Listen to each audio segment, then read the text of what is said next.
1 is the approval of the agenda of the October 28th, 2024 tentative agreement meeting and special board meeting. Entertain a motion to approve the 24-101. I'll make a motion to approve 24-101. And a second, please. I'll second. With the motion as a second, is there any discussion? Seeing no discussion, all in favor signify by saying aye. Aye. Any opposed? 24-101 passes. 24-102, discuss terms of the tentative agreement of the teacher collective bargaining agreement. Dr. Brown. Right, so I have several items I'd like to discuss tonight as the tentative agreement summary, and then we will be bringing it to you to vote on November 13th at the next board meeting. So the changes within the contract include the following. Within the extracurricular schedule, we created a mentor ECA position. The compensation is based on the complexity of the position.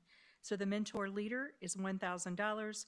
Mentor leader level 1, mentoring a teacher with over 5 years of experience, but new to the corporation, is a $250 stipend. The mentor level 2, mentoring a teacher with less than 5 years of experience and new to the corporation or grade level, carries a salary of $500.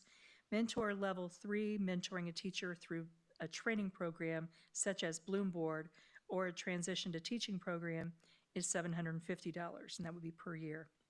We also created a compensation for dramatics evening programs for the junior high as follows.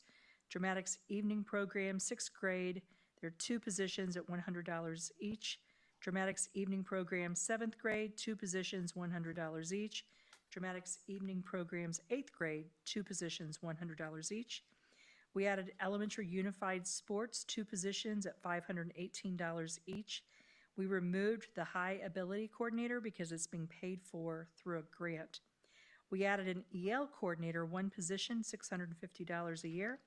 High school assistant swim coach for boys and girls, it would be an additional $2,304 for their program, for a total of $4,832 for the total pool for that sport. And then dual credit, we added this $518 per person per year if they teach dual credit classes. Additionally, added the following compensation changes. So addressing compression within the teacher's contract, as the salaries were not accurate based on their years of experience. So those were adjusted as presented in your packets. So the average increase to the base is 3.3% across the board. Additionally, teachers with 21 plus years will get the average increase for teachers, which is $1,811 added to their base, and that's also in your compression plan. Additionally, all teachers will receive a $1,500 stipend on top of those base increases that I just discussed. We're adding language to also put deadlines into the lane change notifications to address advanced degrees. The first deadline is the first teacher day in August, and the second is the first teacher day in January. We also updated Appendix A1 with the following note at the bottom. Appendix A1 is used in instances when there are no teachers already employed with comparable experience and education. Additionally, we added the following language. We added language to allow unused sick days to be donated to the sick bank upon retirement. We included language around the insurance premium holiday that we anticipate we will receive this year and how that premium holiday will be implemented in the event the school corporation's health insurance provider declares an insurance premium holiday. And then also the school corporation has picked up 2% of the premium increase for teachers for their health care. And that summarizes the tentative agreement at this point. Okay. Thank you, Dr. Brown. We'll move on to any public comments we may have. There are none. No public comments. Okay, we'll move on to our presentation, child care presentation by Mr. Rick Roll. Welcome, sir.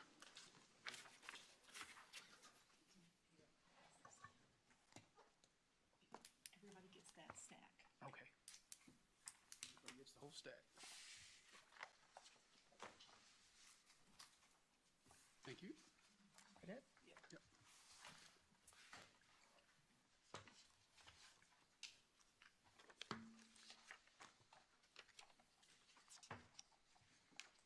All right, well, good evening.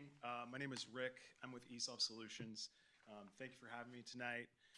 I want to first say thank you to Dr. Brown and her leadership team for all of the information that they've provided our team over the past few months as we've kind of dug into early learning in Jefferson County, as well as moving you all forward for looking into developing an early learning center.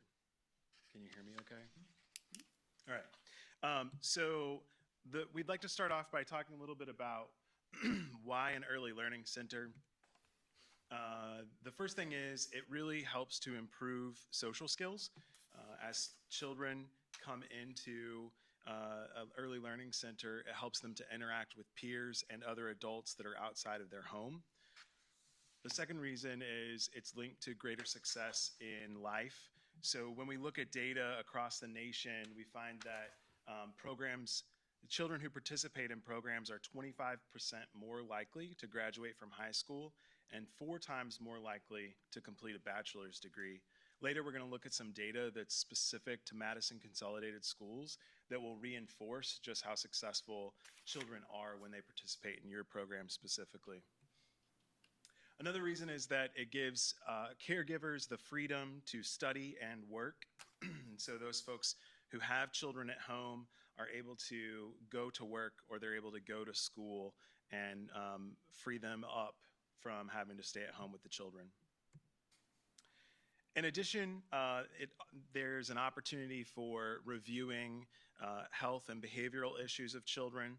When children are interacting with professionals, they are able to identify developmental concerns and possible learning issues that could impact children later on. And so because they're interacting with professionals earlier, we can identify those sooner and take care of some of those issues. In addition, it has a positive impact on society. There are a variety of studies that look at the return on investment for early learning. It can be anywhere from $6 to $10 for every dollar that you invest in early learning. And it's a range of factors that go into that to determine what that return on investment is. As Madison Consolidated met with myself and we had conversations about what might be the goals of an early learning center, we also had this conversation with your leadership team multiple times to calibrate what are your goals. And then we also had that conversation with community leaders and also some of you during a work session. And these were the goals that we came up with. To provide a meaningful quality experience for children, to develop a state-of-the-art kid-friendly space, to encourage play-based learning. We all know that children learn best through play. So often you have professionals who will tell parents or caregivers, make sure you're playing with them. Make sure you're role-playing, interacting, doing doll things, that kind of thing. In addition, they wanted to ensure full inclusion of preschoolers with special needs. So really making sure that we put all kids together so that they can have the best opportunity from learning from each other and kind of building those skills that they need to be successful in the future. We also want to leverage this as an attraction and retention tool for your staff. So as you have folks who are coming in to work for you, giving them the opportunity to enroll their children in an early learning center ensures that they're able to come to work every day because they have childcare. And then we want to make sure that it's accessible to all socioeconomic groups. So regardless of which family you're coming from, you have an opportunity to participate in this program. The next one is to secure pass equality level 3. So pass equality is a rating system that is used to determine how high the level of quality of a early learning program. There are 4 levels, and so we're recommending level 3 for you. This really focuses on the health and safety of children. It also focuses on the curriculum that you're providing to children to ensure that it's the highest quality possible. And then finally, obviously, we want to ensure the financial sustainability of the program. All right, so when we talk to, this slide is a little difficult to see, but you have a copy in front of you. When we when we surveyed the community, they came up with the exact same categories that the leadership team did when we said, what are your goals? The community is saying the same kinds of things. They want to make sure that it's safe. They want to make sure that it's affordable. They were concerned about what types of learning materials there were available, the hours of service, and finally, they wanted to ensure that their children were surrounded by diversity. Kim is going to come up and share a little bit about your current state of your program. Good afternoon, I'm Kim Lyons. So I want to tell you a little bit about what we're doing right now currently. So we have 182 children enrolled in 13 of our preschool classrooms throughout the district. The Indiana Family and Social Services Administration awarded MCS a grant for $750,000 for early care. And we currently have 18 children enrolled in our Birth to Two program over at the junior high school. Currently in preschool enrollment, we have Anderson, 73 students, Deputy, 23 students, Lydia Middleton, we have 55 students, and Rikers, we have 31. Of those students, 47 are on vouchers and 31 are in the special education program.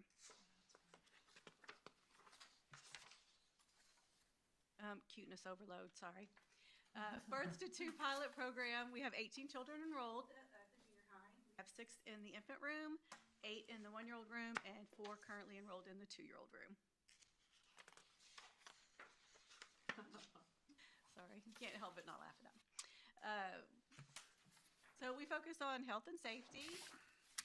So we're a licensed program that focuses on health and safety, and we are aligned from the feedback from the community survey.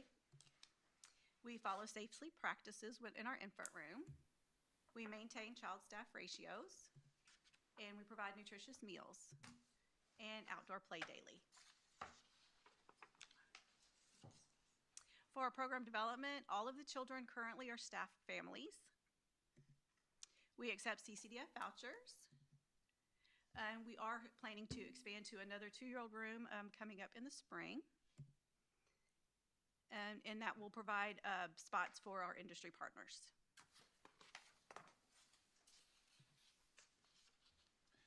All right, thank you, Kim. So a couple of things. As we kind of went through this model and tried to figure out which direction you might go with this program, we came up with some study outcomes. And so I'm going to talk through each one of those now and use both community data as well as survey data as well as some student performance data to show you kind of the overall picture. And then we'll get into some financial discussions at the end. So we came up with 6 study outcomes. The first one is that Jefferson County has a dire need for high-quality childcare. The second one is the Madison community is projected to grow. Industry partners and residents recognize a need for early care and education. The Early Learning Center can meet your community's needs. MCS is on track. Has a track record of success with early learning. I'm most excited about this one. And number 6, an MCS Early Learning Center will be financially sustainable. So let's look at the first one a little bit more in depth, and that is that Jefferson County has a dire need for more high-quality childcare. So currently, here's some stats for your community. You have a population of about 33,000 people. Residents under the age of 5 is about 2,300, almost 2,400 children. There are 21 registered child care programs in the county. This number is a little debatable because it's self-reporting, or if a center closes or a program closes, it's not always reported directly to the state, and so it probably isn't that high of a number. There are 551 seats available for early care and education. Many of those seats are in your own preschool program right now, and then also the pilot program that Kim just mentioned. And then finally, this is from Brighter Futures Indiana, which is a program in the state that provides data as well as resources to families and childcare providers. There are about 1,100 children under the age of 6 who may need childcare. There's a considerable need already in your community. Study outcome number 2 is that your community is projected to grow. So recently, the Madison Economic Development and Redevelopment Commission conducted or had a housing study conducted, and the outcome of that is that this community is about to have some growth. So let's talk a little bit about some of that data. As of 2024, there are 7,227 households in Madison. And then this table shows you the breakdown of those households. So 39% are younger singles and couples.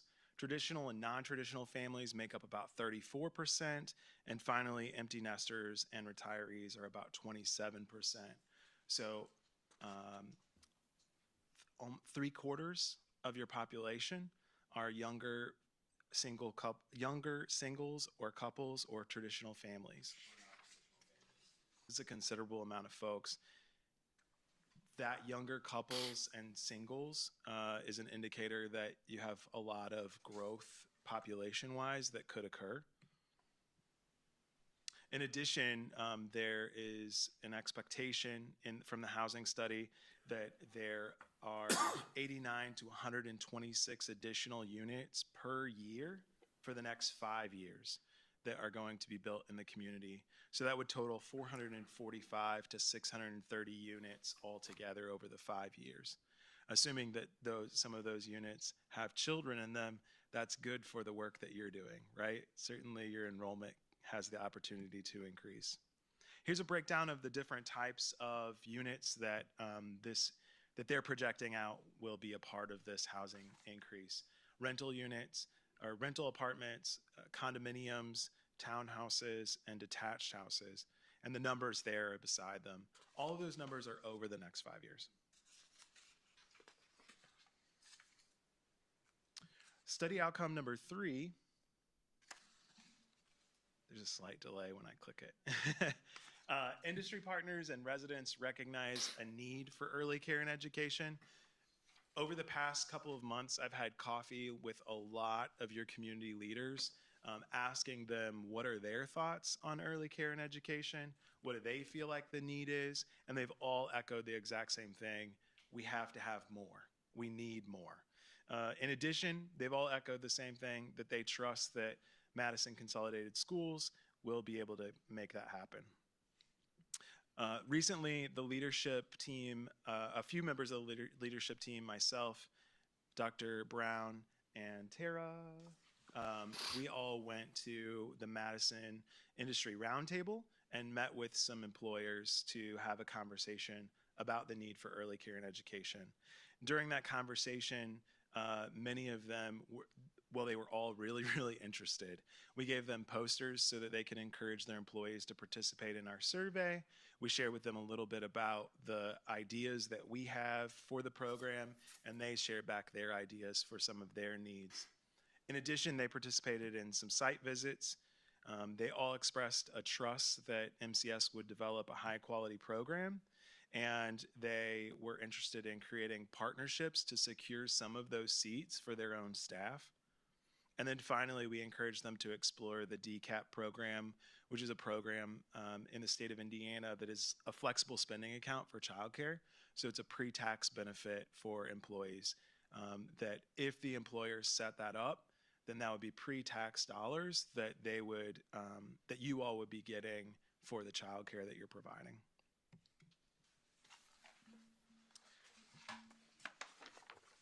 This slide is a slice of some community input that we had. We asked, one of the survey questions that we asked was, how many days this month have you missed work because you haven't had childcare? And there were 369 responses to the survey overall. 124 people answered this question specifically. One of the reasons that many people didn't answer this question is because if they said they didn't have children, we just redirected them around this question because it wouldn't be relevant. So out of the people who answered this question, 58 people collectively missed 158 days of work in the last month because they lacked childcare. So that's a huge need. If we could provide childcare to those 58 people, then there would be 158 days of more productivity in the community for the workforce.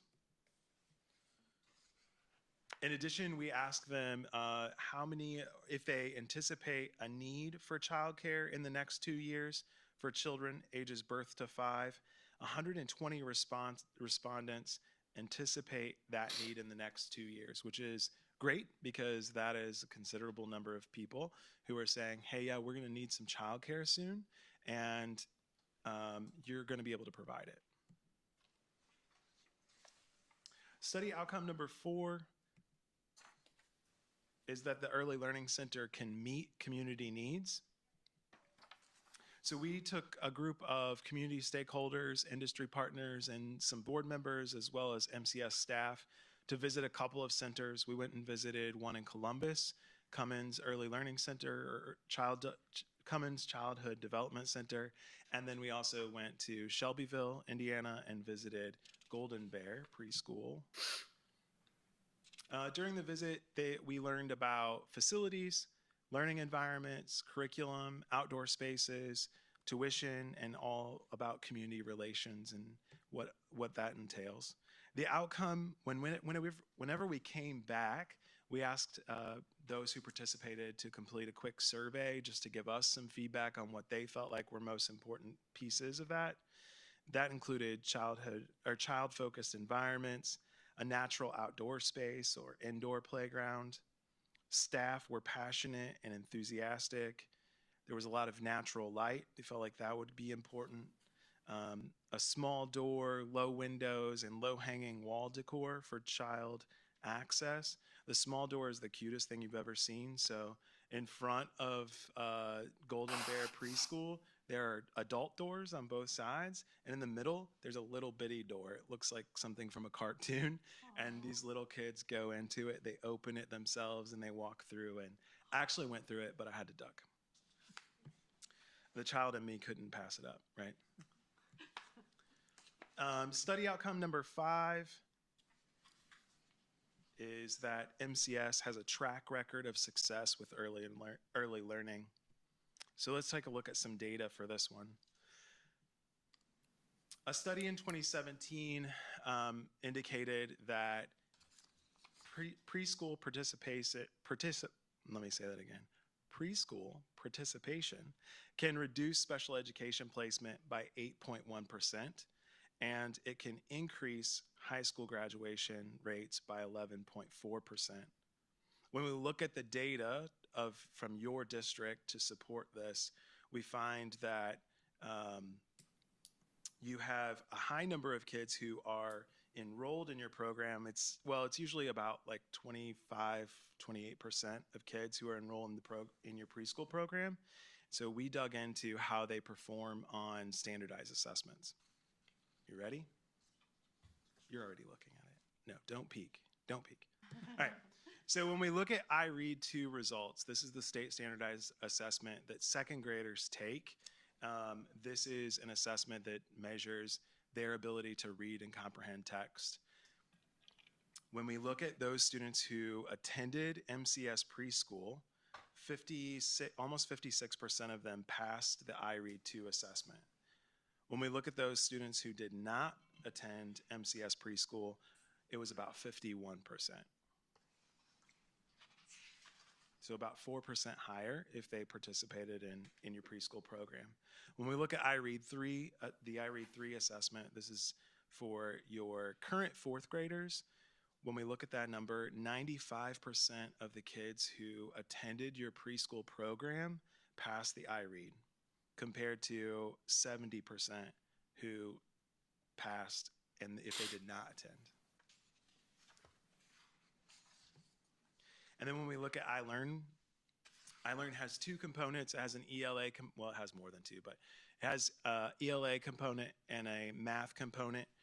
So when we look at your math results for your 4th grade cohort, 57% of the students who attended preschool at MCS passed, compared to 26% who did not attend who passed. So you can see there that it's about a little over double those kiddos who participated passed. Same thing is true for math. When you look at the math, the students who attended MCS pre-K, the pass rate for those students was about 86%. And for those students who did not attend pre-K, the pass rate was 38% or 39%. So I'll say that again. If a child of the fourth graders who took the math I Learn last year in third grade, if they attended your preschool, 85% of those kids passed. If they did not attend your preschool, only 39% of those kids passed, rounding. So a significant difference between the two. In the proposed center that we're discussing, if you enrolled all of your students in preschool, your pass rate would jump considerably.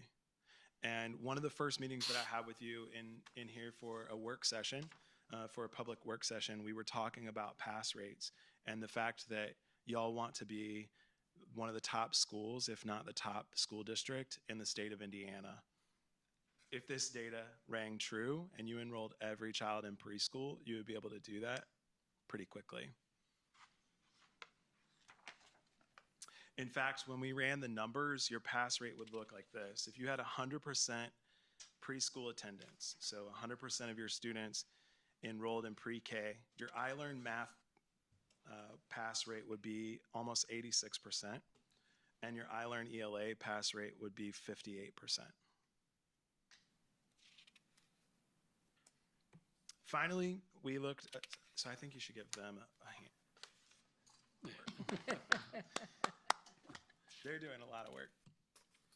When we look at your financial sustainability for this model, it can be financially sustainable. So we ran some projections, and here are some of the factors that we put in.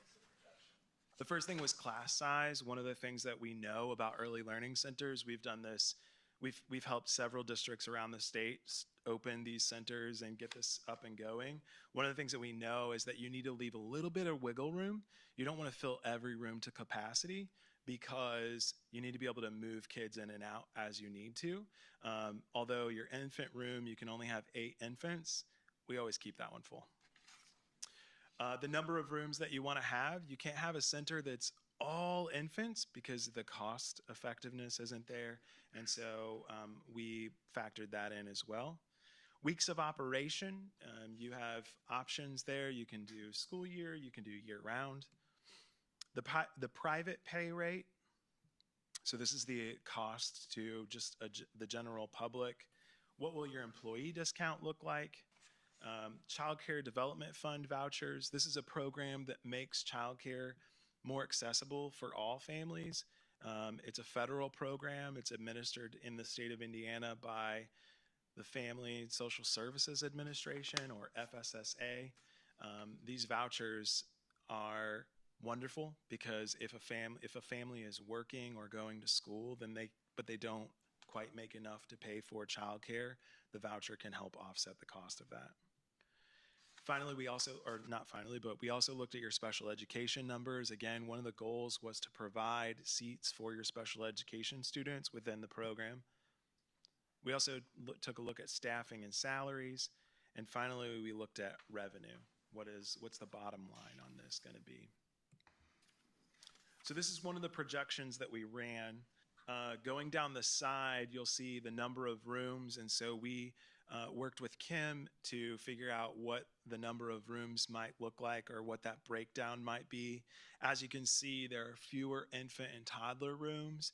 And then as you get closer to the 3 to 4-year-old range, those classrooms increase. That's because you can have more children in those classrooms, and that makes it more financially sustainable. The second thing is you see the weeks of operation. I believe it says 48 weeks. It's a little small on my screen, but it's 48. Yeah.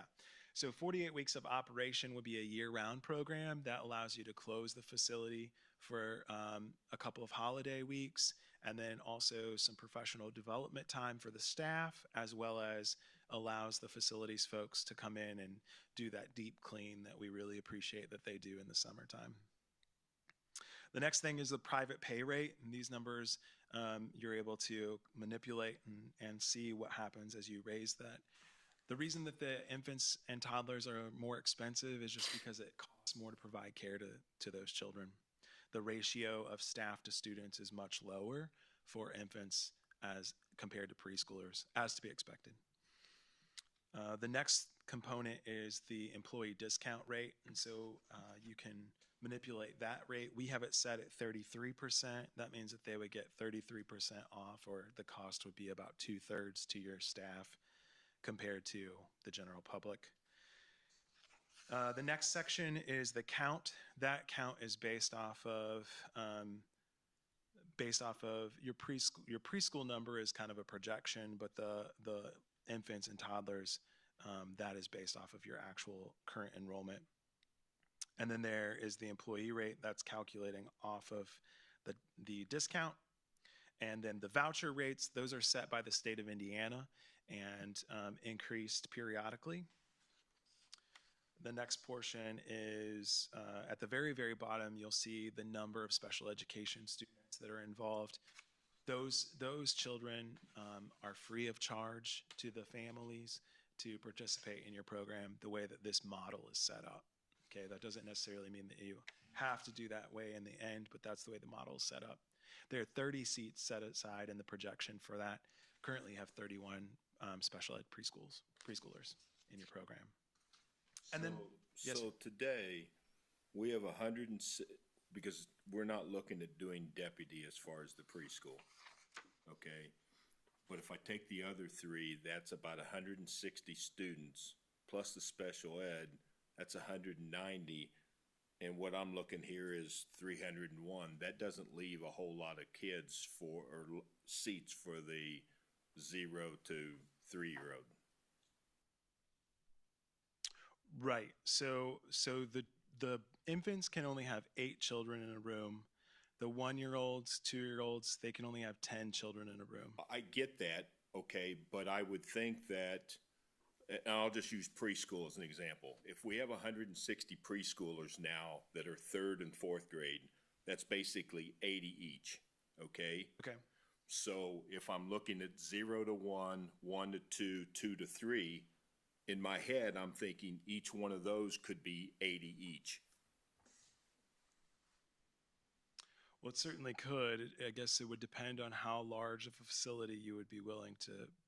Well, I mean, that's one of the reasons why I was looking at you and the projections and stuff. It's like, I look at this as being a feeder program, and if we know what we're seeing for preschool, and the community says, well, we have this kind of need and we would be able to feed those numbers in the future, or maybe they're going to grow. That's what I'm trying to look with my head is, how big a facility do we need? And this seems understated in my opinion. Okay. So if you look at the bottom of the right-hand chart, it will indicate the number of total rooms that this projection would take. The total number of classrooms that this projection would take, along with the total number of children. Yeah, and there again, I think we said that we currently have 13 preschool rooms. Correct. And so we're looking at 23 rooms on your projection, so that only leaves 10 for the child care center or the early learning center. Yes. And I just don't think that's enough. One of the last things I want to do is build a building, and as soon as it's built, we're planning an expansion because we didn't size it right the first time. Yeah. I realize we can't build a shopping mall Yeah. and not fill it, but I hate building something and then it's too small once you cut the ribbon. Yeah. I certainly understand that. If you build, yeah. So we have a couple of reasons why we were looking at 23 to 25 classrooms to begin with. A couple of pretty good reasons.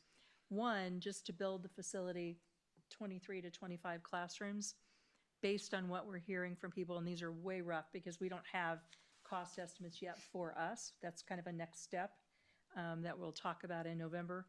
But we're looking probably around 25 to 30 million.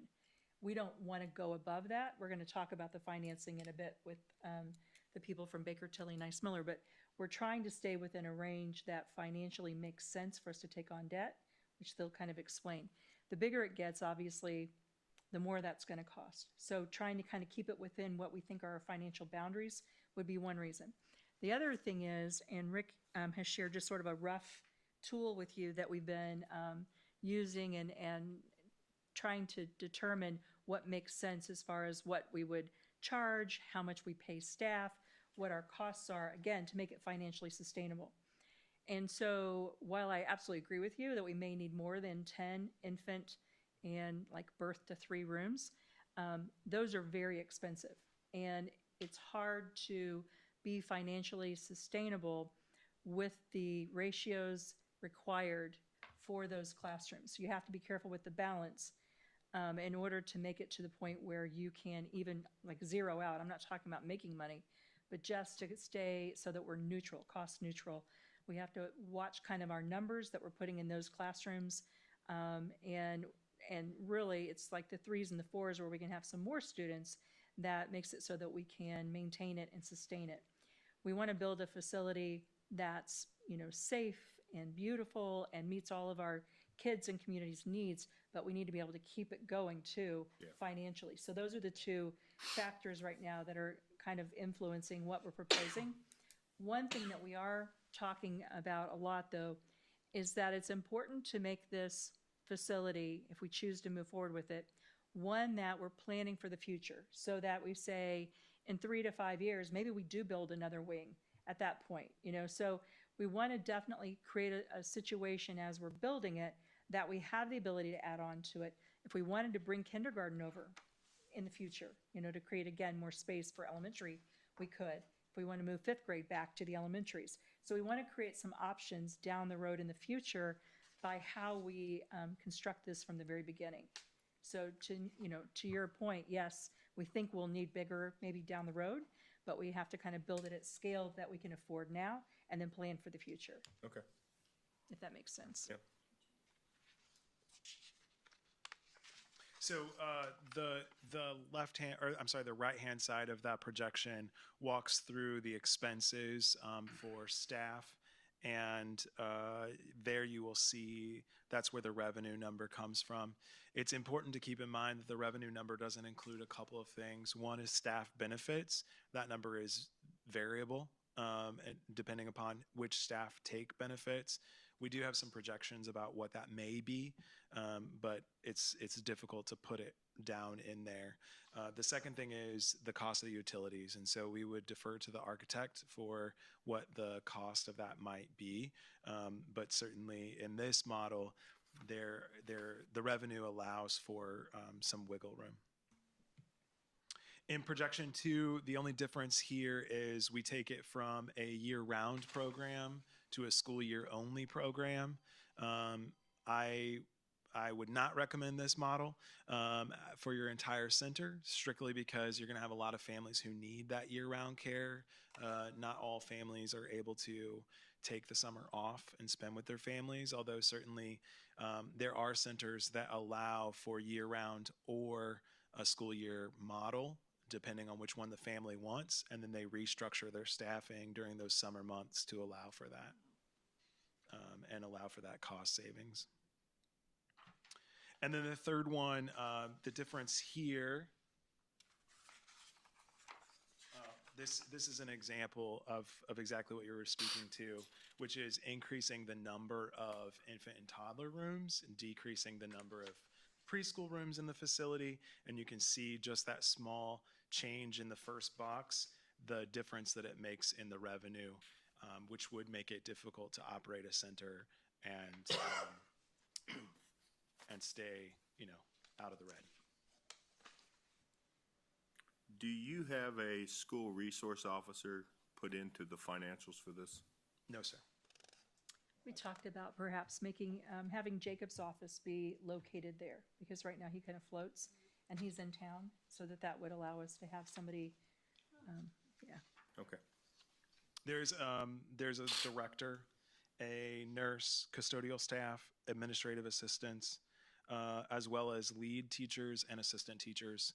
And then in addition, there are a few additional assistant teachers. The reason for that is with the state guidelines, the ratio is incredibly important, and you can get in considerable deep hot water, I suppose, trouble for not maintaining those ratios. So you want to always make sure that you're in ratio. So if an adult has to go to the washroom, or it's their lunch break, or they're taking one child out to go to the office or something like that, or take them to the nurse, you have to have another adult come in and be in the classroom to ensure that you're in ratio. So those are the projections. I do have this projection tool, and I'd be happy to provide you access to it so that you can manipulate the spreadsheet as well, and see if there's a more preferable model for yourself. So in conclusion, with all of these things being considered, you have the opportunity to make a long-lasting impact that addresses the need for high-quality care, prepares for the projected housing growth, recognizes and supports the industry, that your industry partners and families have a need, meets the community needs, provides increased access to a successful early learning program, and will also be financially sustainable. In talking to Dr. Brown, I think she intends to bring a recommendation to the November 13th board meeting to continue on in the process by creating a partnership with Schmidt and having them draw up some schematics so that we can be more informed as we move through the next steps of the process. If the board's agreeable. Yeah, if you're agreeable. Any other questions for me? Well, sir, very informative information. I think the numbers speak for themselves with regards to kids attending preschool versus the ones that don't. That was some of them are pretty staggering. If we can get them started off early on, then it's going to make a big difference for, I mean, obviously for that child, but then for the entire community as well. Yeah. Really will. It's Thank you. considerable investment. Yeah. Yes, it Thank is. you. Rick, I noticed that you left a report for the board as well. Is there anything in here in particular that you wanted to make sure to highlight or? I will say the report is a written version of the presentation, so there are more details in there and more information as you kind of read through it. If you have additional questions, I'd be happy to come to your next work session and answer those questions. As you read through it, you can highlight it, tab it, and we can sit down and talk through it a little bit more. Thank you, Rick. Yeah, absolutely. Thank you.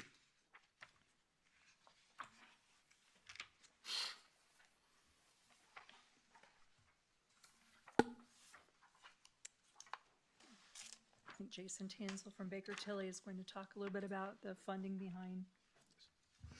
Thank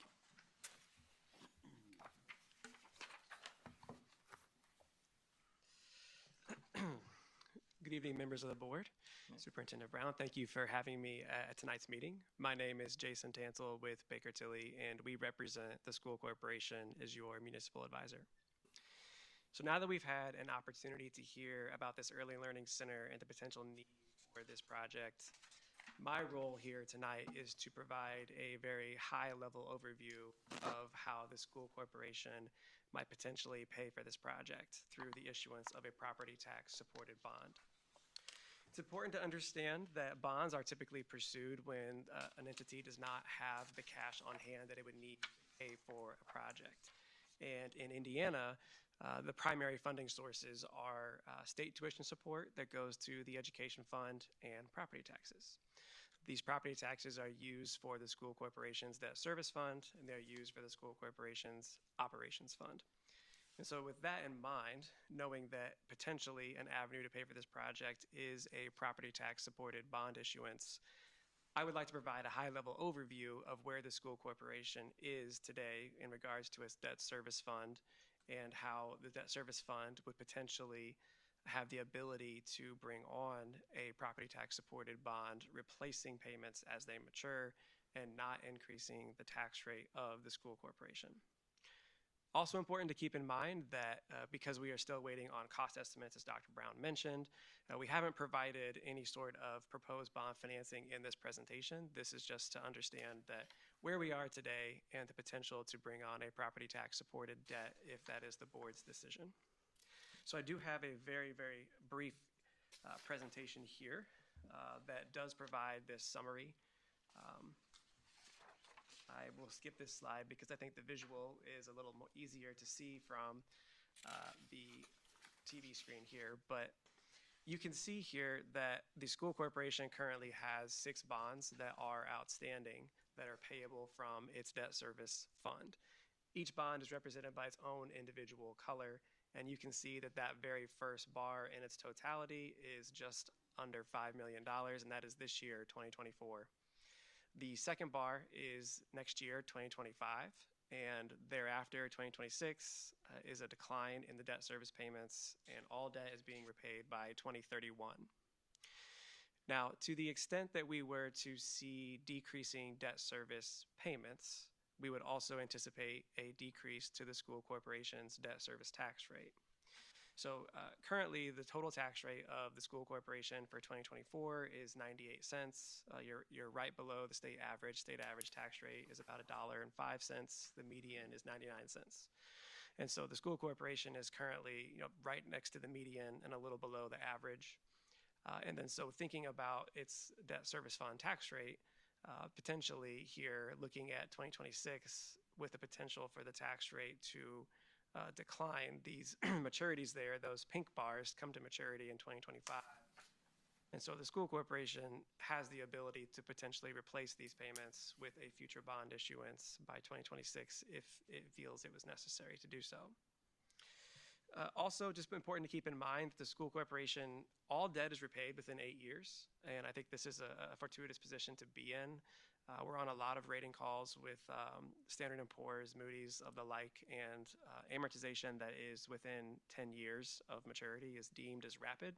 So all of the school corporation's debt is deemed as a rapid repayment term. In Indiana, the maximum term that a bond could have as its maturity is 20 years. And so that is available to the school corporation depending upon the size of the project and its tax rate strategy or its tax rate goals. So it's important to keep that in mind as well, is that the school corporation has been keeping with a relatively shorter repayment term, minimizing interest expense to taxpayers to the best of its ability, but potentially, again, a 20-year term could be available to the school corporation if that's something that would be under consideration, depending upon the size of the project, as we learn more of the costs as those come to light. So again, really just want to illustrate the point that the school corporation's tax rate, again, is 98 cents in 2024. It's anticipated to be a little less next year in 2025, about 97 or 96 cents in 2025.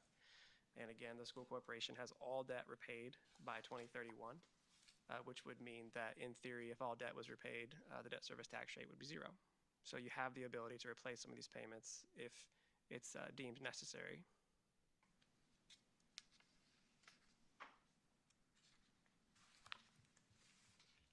Are there any questions?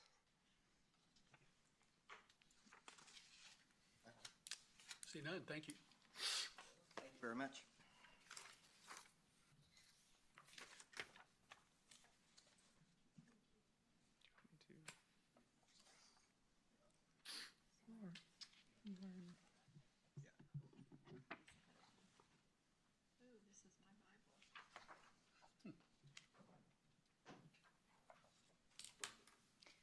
Thanks, everyone. My name is Lauren Seiler. I'm here with Ice Miller, serving as bond counsel for the school corporation.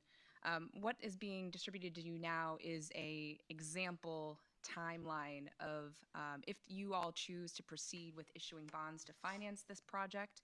This is an example of the legal approvals that would be required to properly issue those bonds, and to give you a sense of kind of how quickly we could move forward. I want to stress that this is all just very illustrative, so if you wanted to move a bit quicker, we could. If you wanted to move a bit slower, that's certainly within the realm of possibilities. Roughly speaking, the overall process, if we were to continue moving just at a quick clip, it'd be roughly 4 to 6 months from start to finish for legal approvals. We've, based on discussions with Dr. Brown and the rest of her team, we've illustrated that it could potentially start in March of the fall of next year. But again, we could certainly start that sooner or later as you all take time to engage with the community and see how quickly, if at all, you are interested in proceeding with this approach. I want to start off on this first page by emphasizing a process that'll be new to this financing that the school district has not encountered on your most recent bond issuances over the past 4 or 5 years. Typically, over that period of time, what you all have done is gone through what we call a non-controlled process. Essentially, the dollar amount that has been issued for previous bond issuances it required fewer hearings and you were able to proceed a little bit quicker. These first 2 bolded school board actions you see are required in part because the dollar amount we're likely talking about to finance the construction of an early learning center would take the issuance above those controlled thresholds and require 2 public hearings and waiting 30 days for the lesser of 5% or 500 registered voters and taxpayers in the school district to file a petition requesting that this project be submitted to referendum and presented on a ballot for the voters in this district to then weigh in on. So you would essentially hold one meeting. We've illustrated that they'd be held at special or regular board meetings, but that preliminary determination hearing is what I'm referring to there. And then you would hold that second preliminary determination hearing along with adopting a few of the preliminary resolutions that would be required, and then wait the 30 days to give your community an opportunity to weigh in on the project. So you'll see that on the second page at the top, the end of that 30-day period. Yes, please. What is that threshold, that amount? For 2025, for the referendum process, it's about 19 million.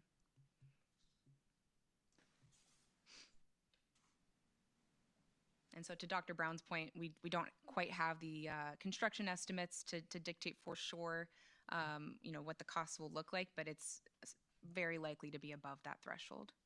I also want to stress that if in fact a petition is successfully filed within that 30-day period, the decision then comes back to the school board about how to proceed.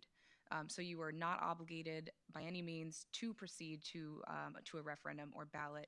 You all would retain the authority to decide based on the receipt of that petition if you still want to move forward with the project.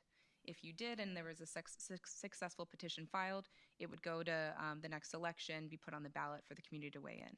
If instead you get that petition and you decide, hold up, we want to take a little bit more time to discuss with our community, why folks might be concerned about this approach, you fully retain the ability to put a hold on the project, essentially.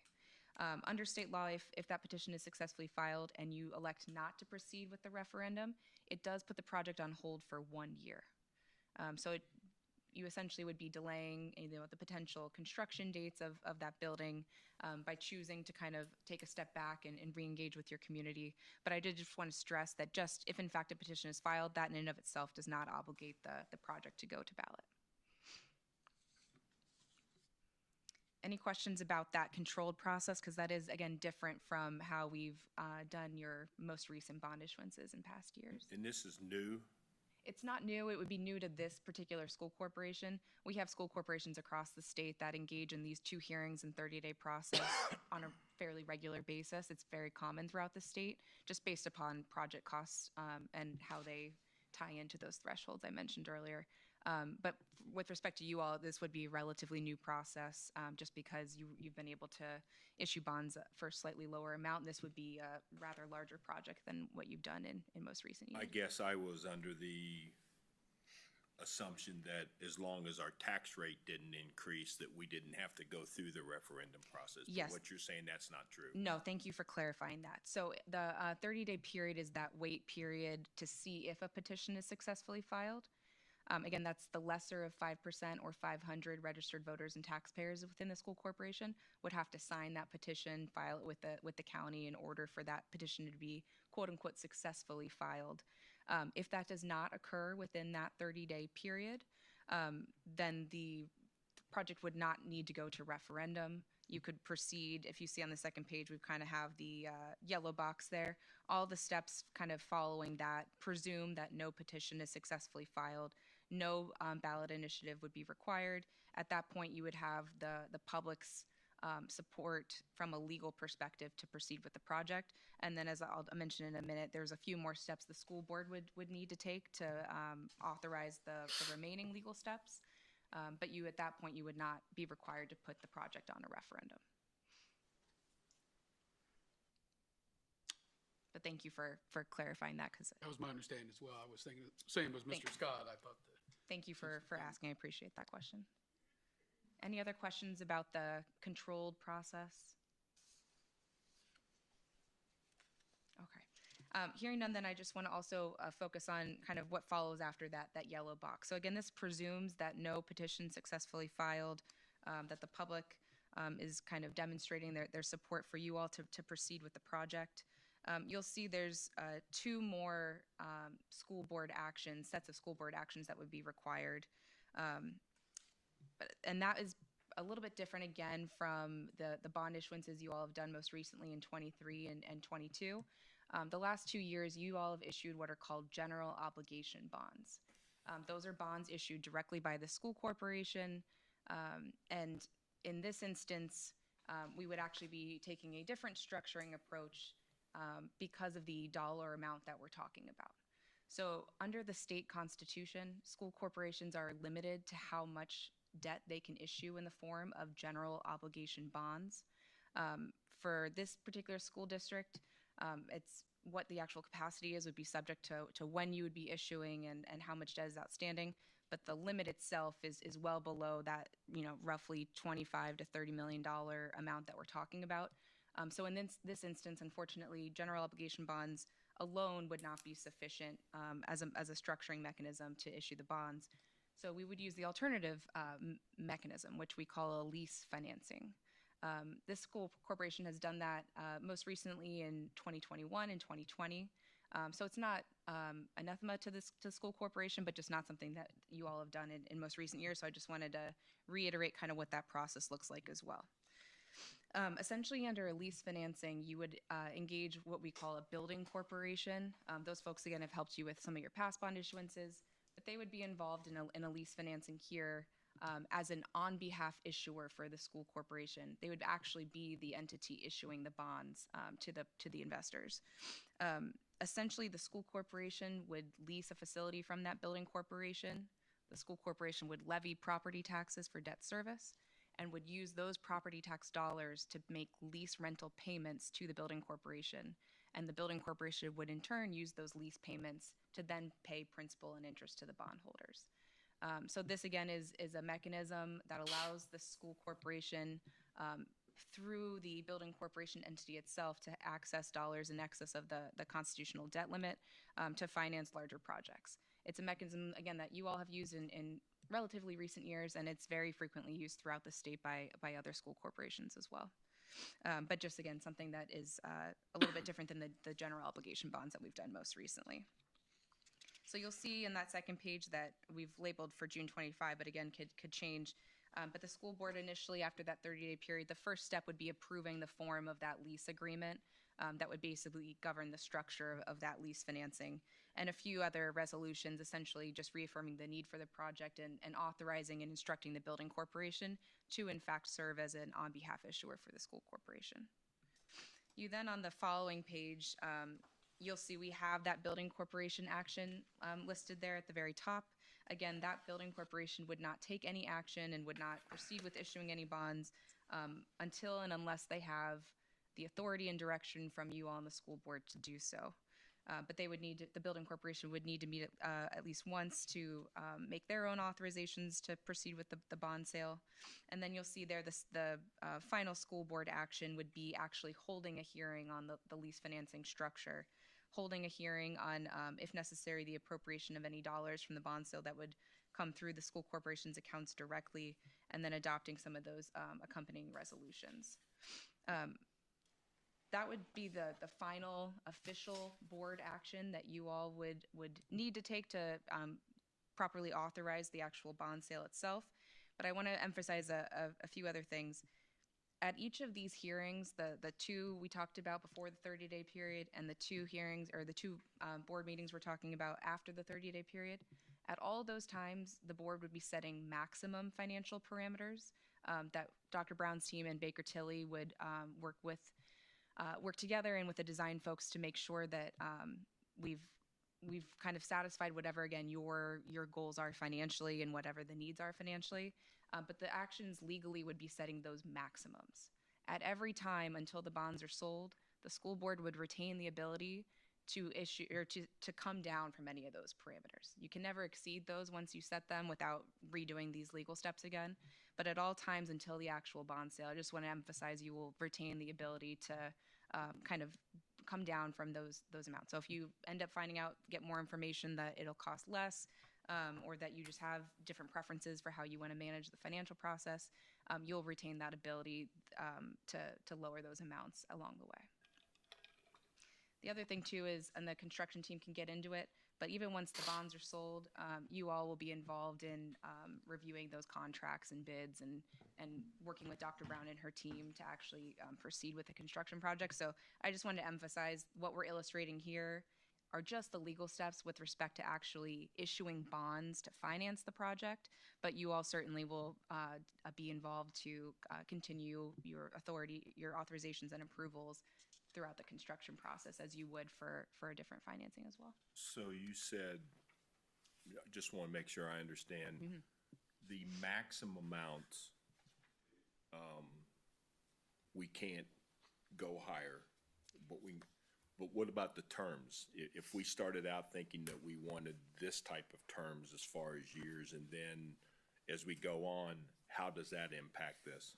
Those would all be some of the parameters where you would set maximum. So Okay. Jason and his team can also get into it in more detail, and it'll be easier to do so once we have more a sense of cost estimates. But essentially, you're setting maximum principal amounts for the bond issuance itself, project costs, interest rate maximums, maximum terms, all the maximum lease rental payments, all the like. And so you would have typically a conservative sense of what those projected costs throughout the life of the bond issuance would be to taxpayers, as an example. Okay. But those are all terms that you could certainly lower, come down from throughout the process. And if in fact you decided you need to increase them for whatever reason, it might involve redoing a few of those steps, but that's still an option as well. All right, thank you. Any other questions? Nope. Very well said. Thank you. All right. Thank you very much. Thank you very much.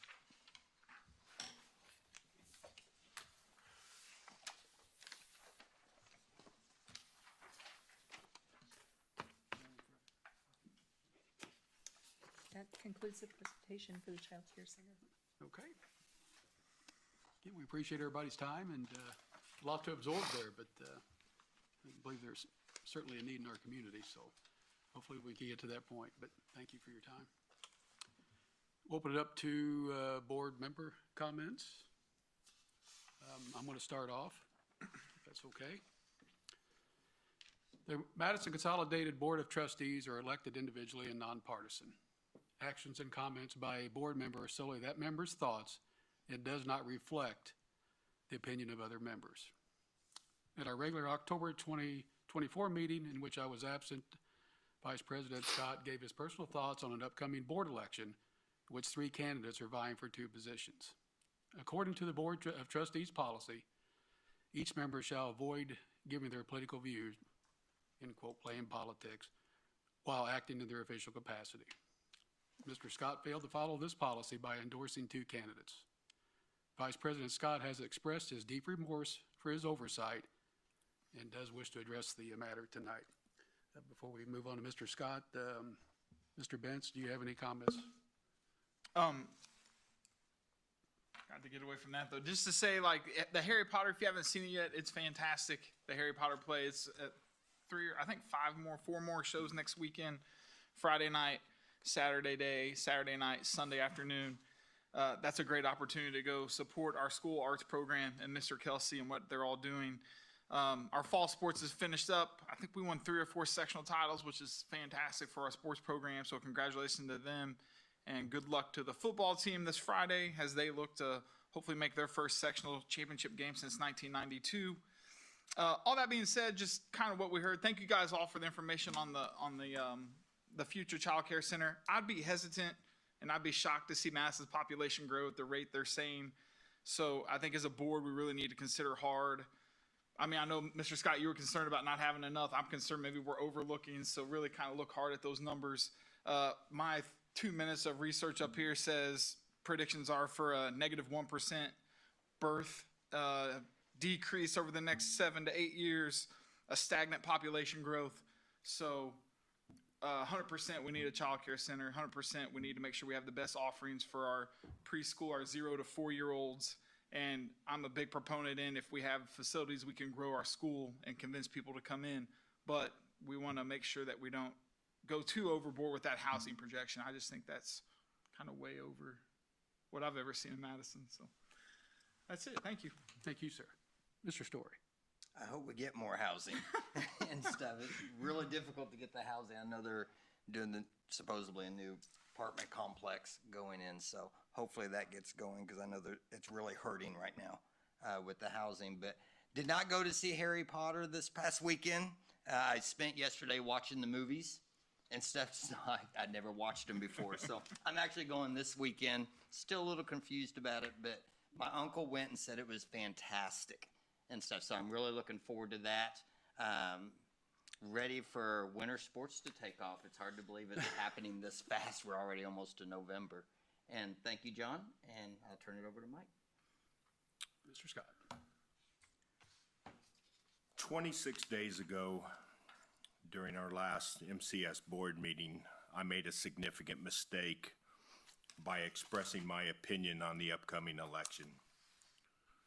My opinion wasn't needed, and I violated our code of ethics policy. First, let me sincerely apologize to my fellow board members, MCS employees, and Jefferson County voters for my actions and behavior. I can assure you this type of mistake will never happen again. Growing up, I was taught two important lessons in life. One, waiting for a punishment to be administered is often more stressful and painful than the actual punishment itself. I've known for the past 24 days that I violated our ethics code of conduct. Just saying that and admitting to it is painful. However, I will own it and have to live with this mistake as I move forward in life. The other thing I learned is there needs to be a significant punishment for negative actions to help serve as a reminder not to duplicate mistakes. I have notified my fellow board members and the MCS leadership that I will forfeit my fourth quarter stipend of $500. In addition, I respectfully ask to be replaced immediately as the vice president of this school board, and under the circumstances wish to hold no offices for the remainder of my term, which expires in December of 2026. Life is full of experiences, some positive and some negative. Tonight is something I never ever thought would happen to me. I need to be smarter, and I need to choose my words more carefully in the future. Thank you, Mr. Scott. Okay, at this point, we'll look for a motion to adjourn. I'll make a motion to adjourn. In a second. Second. Motion and a second. All in favor signify by saying aye. Aye.